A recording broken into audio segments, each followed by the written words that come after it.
Φτάσαμε στο λιμανάκι της Κάτω Πάφου. Και είναι πανέμορφα, έχω τρελαθεί. Έχει παντού φοίνικες, έχει ένα μεγάλο μέρος όπου μπορούμε να περπατήσουμε. Είναι πεζοδρομημένο δηλαδή. Ναι, είναι ο πεζόδρομος εδώ και έχουμε δίπλα μας μεγάλα σκάφη, ένα εκ των οποίων έχει μετατραπεί σε πλωτό μπαρ από ό,τι βλέπω.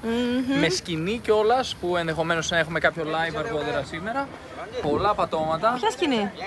Στο βάθος βλέπω φώτα, πρέπει να υπάρχει σκηνή εκεί. Ναι. Και εδώ κάτι πουλάνε, σφουγγάρια νομίζω. Τι ωραία, έχουμε σφουγγάρια λοιπόν. Και έχουμε πολλά σκάφη, έχουμε ένα που μοιάζει με πειρατικό, είναι μάλλον ατραξιόν. Είναι για tour. Ναι, πιθανώς tour ή πιθανώς μπαράκι. Πλωτό μπαρ. Εστιατόρια στο αριστερό μας και στο δεξί μας χέρι. Πίσω από τα εστιατόρια έχουμε μια σκάλα. Στις δύο μεριές έχουμε κάποια περίπτερα που διαφημίζουν tour. Άρα μπορούν οι άνθρωποι να έρθουν εδώ και να κάνουν tour με σκάφος. Μπορούν να αγοράσουν τα εισιτήριά τους εδώ και να κάνουν το tour τους. Κοντεύουμε και στο κάστρο σε λίγο, το βλέπετε. Ναι, στο βάθος βλέπουμε ένα βάθος. κάστρο. Τι ωραία, εκεί πηγαίνουμε τώρα δηλαδή, στο κάστρο. Ναι, πάμε στο κάστρο. Πάμε να δούμε το κάστρο, παιδιά. Για άλλη μια φορά θα επισκεφθούμε κάστρο εδώ στην Κύπρο. Ήδη επισκεφθήκαμε ένα κάστρο στη Λεμεσό. Έχει γενικά διάφορα κάστρα. Ναι, ιστορία με κάστρα. Εδώ βλέπουμε μια προβλήτα όπου μπορείς να περπατήσεις και να φτάσεις σε αυτό το τμήμα της θάλασσας, όπου μέσα έχουμε μικρά καραβάκια. Δεν ξέρω για ποιο λόγο είναι. Είναι για να παίξει κάποιος με αυτά. Ναι, ίσως Δεν νομίζω ότι χωράει βέβαια κάποιο παιδάκι μέσα. Μπορεί να κάνουν κάποιους αγώνες στα παιδιά. Δεν ξέρω. Μήπως είναι τηλεκατευθυνόμενα. Ίσως να είναι τηλεκατευθυνόμενο και να κάνουν αγώνες εκεί μέσα. Δεν ξέρω. Πάντως μου φαίνεται αστείο και ενδιαφέρον. Νομίζω έχει καρεκλίτσες εκεί που κάθονται τα παιδιά και τα οδηγάνε, αν δεν κάνω λάθος. Άρα είναι τηλεκατευθυνόμενο. Και τώρα μπαίνουμε σε μια συλλογή με χειροποίητα που είδαμε εδώ. Δεν θα μπούμε σε αυτό το βίντεο στη συγκεκριμένη γκαλερί, αλλά μπορείτε να παρακολουθήσετε το επόμενο βίντεο που θα ανεβάσουμε, όπου θα δούμε τα έργα τέχνης που βρίσκονται μέσα σε αυτό το κτίριο. Προς το παρόν προχωράμε προς το κάστρο. Ετοιμαζόμαστε να μπούμε στο κάστρο της Πάφου, αλλά πριν μπούμε να δούμε ένα μνημείο πολύ ενδιαφέρον, το οποίο έχει και μια επιγραφή εις Γιν Ενάλιαν Κύπρον Κερίνια, 2 Οκτωβρίου 1986. Έχει κάποια σχέση με τη θάλασσα, δεν γνωρίζουμε ακριβώς το συμβολισμό, αλλά βλέπουμε ένα όμορφο έτσι, ομοίωμα μιας γυναίκας η οποία ενδεχομένως να έχει βγει από τη θάλασσα με βάση την επιγραφή που είδαμε προηγουμένως, που διαβάσαμε. Αλλά όπως και να έχει, εμείς πάμε να μπούμε τώρα στο κάστρο, το οποίο βλέπουμε ότι έχει μόνο μια γεφυρούλα για να έχουμε πρόσβαση και γύρω γύρω έχουμε νερό. Είμαστε έτοιμοι να περάσουμε τη γεφυρούλα και να βρεθούμε μέσα στο κάστρο της Πάφου. Μπήκαμε στο κάστρο και είναι ωραίο.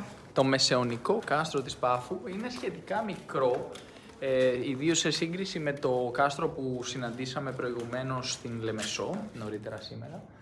Να πούμε ότι είναι ουσιαστικά αυτός ένας ενιαίος χώρος κάτω και έχουμε σκάλες που θα μας οδηγήσουν στον χώρο που βρίσκεται πάνω. Δεν έχουμε πολλά πατώματα και ορόφους όπως είχαμε δει προηγουμένως στη Λεμεσό, αν και ενδεχομένως να υπάρχουν και κάποιοι άλλοι χώροι εδώ που δεν είναι προσβάσιμοι. Είναι η φυλακή. Οι οποίοι βέβαια βλέπουμε έχουν και κουβά και σκούπα και κάποια πράγματα που χρησιμοποιούνται εδώ από τους ανθρώπους. Για να ανέβουμε πάνω να δούμε. Ανεβήκαμε πάνω και είναι ωραία. Βλέπουμε τη θάλασσα και ο Κωνσταντίνος θα μας διαβάσει κάτι για το κάστρο. Ναι, βεβαίως, παιδιά. Κάποιες πληροφορίες. Αρχικά χτίστηκε από τους Βυζαντινούς σαν όχυρο για την προστασία του λιμανιού της Πάφου.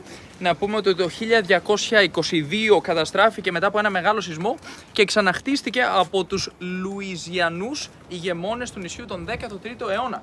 Το 1570 γκρεμίστηκε από τους Ενετούς. Πρέπει να προσέχουμε εδώ γιατί κοντά, θα δούμε κιόλας.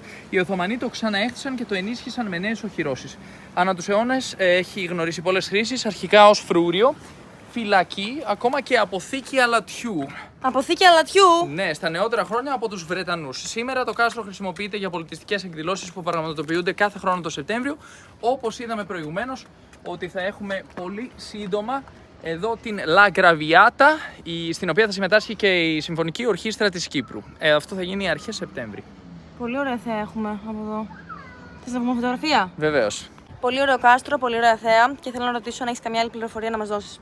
Ναι, κλείνοντας να πούμε ότι έχει χαρακτηριστεί διατηρηταίο το κτίσμα το 1935 και είναι σήμα κατά δεθέν εδώ της Πάφου.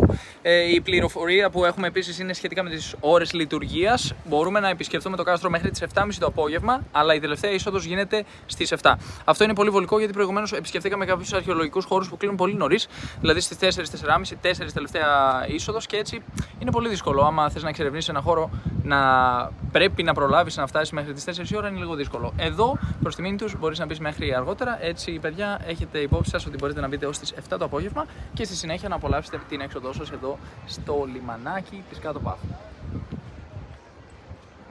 Ο Κωνσταντίνος το παίζει σοβαρός, αλλά μόλις είπε ότι θα με πετάξει από εδώ. Είναι αλήθεια? Πάμε!